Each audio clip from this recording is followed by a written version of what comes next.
নতুন জিনিস ট্রাই করতে কোনোদিনও ভয় পাবে না, কারণ আমরা অনেক সময়তেই ভাবি যে যদি এটা ওয়ার্ক না করে তাহলে আমরা কি করব।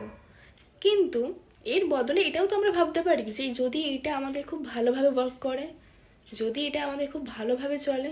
কিন্তু আমরা এটা ভাবি না, আমরা ভাবি ফার্স্টে এটা যে এটা ওয়ার্ক না করলে কি হবে, এটা যদি করতে গিয়ে আমার লাস্ট অবধি না হয় তাহলে কি হবে। বিশ্বাস করো, যত তুমি এটা ভাববে না তুমি তত এটাকে অ্যাট্রাক্ট করবে, এইটাকে একদম প্রশ্রয় দেবে না। সেকেন্ডলি ভাববে যে যদি আমার এটা খুব ভালোভাবে ওয়ার্ক করে তাহলে কি, হয়তো আমি হয়তো আমি চেষ্টাও করলাম, ভগবানও আশীর্বাদ দিলেন, আর এটা আমার খুব ভালোভাবে চলে গেল, তাহলে আমি কি কি পাবো, তাহলে আমার লাইফটা কেমন হবে, তাহলে আমার কি কি স্বপ্ন পূরণ হবে, এইটা ভাববে। কারণ ফার্স্টে থটটা তোমাকে কিচ্ছু দিতে পারবে না, বরঞ্চ তোমার থেকে আরও তোমার ট্যালেন্ট বলো, সময় বলো, সব কিছু নিয়ে নেবে।